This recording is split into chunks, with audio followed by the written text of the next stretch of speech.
Hello, আসসালামু আলাইকুম। কি অবস্থা সবার? সবাই কেমন আছেন? আশা করি সবাই ভালো আছেন। আলহামদুলিল্লাহ আমিও ভালো আছি। তো কয়েকদিন অসুস্থ থাকার কারণে ভিডিও আপলোড করতে পারিনি। তো আজকে ছোট্ট একটা ভিডিও নিয়ে চলে আসলাম, একটা আমের ভিডিও। এই আমের রহস্যটা বলবো। তো আমি সেদিন আমার বাবার বাসায় গিয়েছিলাম। তো বাবার বাসা থেকে আমি একটু আমার বড় জ্যাঠার বাসায় দেখা করতে গিয়েছিলাম। তো যাওয়ার পথে তো এই আম গাছটা, এটা হচ্ছে আমার ছোট চাচার বাসার সামনে। এই আম গাছটা, এটা দাদি বলি। তো এটা আমার দাদি লাগিয়েছিল এই গাছটা। তো আমার দাদি আজকে নেই, প্রায় 20 বছর হয়ে গেছে, সে মারা গেছে। তো আমি যখন আমার বড় জ্যাঠার বাসায় আমি আর আমার বড় বোন যাচ্ছিলাম, তো তখন রাত 8:30 বাজে। তো আমি তখন আমার মোবাইলে ফ্ল্যাশ লাইটটা জ্বালিয়ে যাচ্ছিলাম, তো অন্ধকার ছিল। যখন ফ্ল্যাশ লাইট জ্বালিয়ে দুই বোন আমরা যাচ্ছিলাম, তখন দেখি যে আমার পায়ের সামনে ঠাস করে এই আমটা এসে পড়েছে। তখন আমি আমটা মানে হাতে নিলাম। আমি বললাম যে আপু দেখো, আমি একটা আম পেয়েছি। মানে আমটা পাওয়ার পর আপু বলতেছে, ও মা দেখি তো আরও আম আছে নাকি। আমি আর আপু আরও খোঁজাখুঁজি করলাম, দেখি যে আর কোনো আম পাওয়া যায়নি। একটু খোঁজাখুঁজি করলাম, তারপরে দেখি যে না, আমার আর মনে ছিল না যে এটা আমের সিজন ছিল।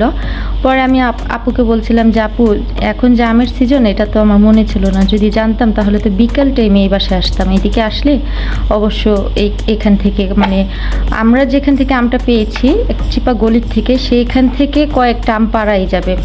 যদি একটু উঁচা স্থানে দাঁড়িয়ে আমগুলো কয়েকটা পারা যাবে। যদি আমি আরও বিকেল টাইমে যেতাম, অবশ্যই ওখান থেকে কয়েকটা আম পেড়ে নিয়ে আসতাম। বাট আমরা সন্ধ্যার সময় গিয়েছি, 8:30টার সময়, তখন দেখি যে এই আমটা পড়েছিল। এই একটা আমি নিয়ে আসছি, এটা আমার দাদির গাছের আম।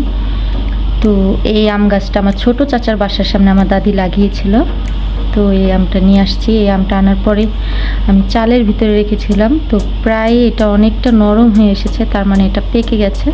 তো ভাবলাম আপনাদের সাথে শেয়ার করি। হয়তো আমার দাদা নেই, কিন্তু তার স্মৃতিটা রয়ে গেছে, তার জন্য দোয়া করবেন।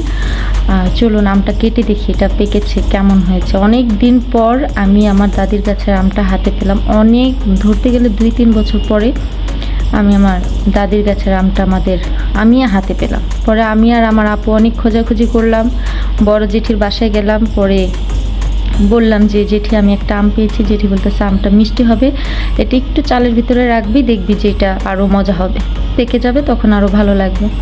তো জেঠির কথা শুনে এসে বাসায় এসে এটাকে চালের ভিতরে রেখেছিলাম। তো আজকে বের করলাম, ভাত বসাবো, তখন দেখি যে আমটা আমার মনে ছিল না, দেখি যে অনেকটাই নরম হয়ে গেছে। তাই ভাবলাম আপনাদের সাথে শেয়ার করি। তো চলুন কেটে দেখি এটার ভিতরে কেমন এখন অবস্থা। এক হাতে কাটা আর এক হাতে, ও মাই গড, মাশাল্লাহ। আমটা মনে হয় আরও পাকতো, বাট যতটুকু পেকেছে আলহামদুলিল্লাহ। অনেক দিন পরে দাদির গাছের আম পেয়েছি। আমটা অনেক মিষ্টি, অনেক। আমার এই দাদির গাছের আমটা অনেক মিষ্টি। প্রতি বছরই মাশাল্লাহ অনেক আম আসে।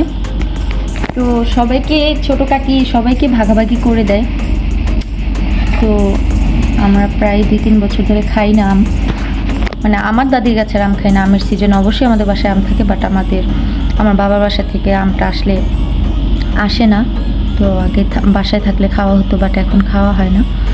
তো এই যে আমটা এত মজা, হয়তো আমার দাদু নেই, কিন্তু তার স্মৃতিটা রয়ে গেছে আমাদের কাছে। তো সবাই ওনার জন্য দোয়া করবেন, ওনাকে যেন আল্লাহ জান্নাতবাসী করেন। এই গাছটা অনেক বছর পরে আম কুড়িয়ে পেলাম। আমার কাছে একদম সে ছোটোবেলার মতো। আগে বৃষ্টি হলেই আম গাছের নিচে একটু যদি দেখতাম যে তুফান, মানে বাতাস তুফান আসতেছে, বৃষ্টি পড়তেছে ঝিরিঝিরি, মানে বৃষ্টি বৃষ্টি ভাব, তখনই আম গাছের নিচে যায় দাঁড়ায় থাকতাম যে আম পড়বে, এখনই আম টোকাইতে হবে।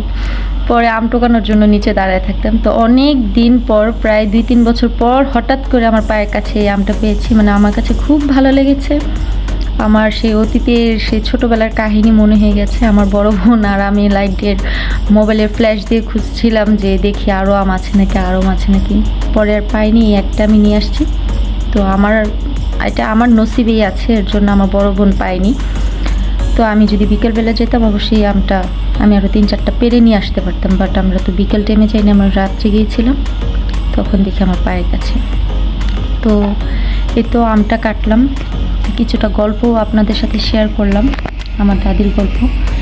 তো জানি না আপনাদের কাছে কেমন লেগেছে। যদি ভালো লেগে থাকে অবশ্যই চ্যানেলটা সাবস্ক্রাইব করবেন, একটু লাইক করবেন, কমেন্ট করে জানাবেন।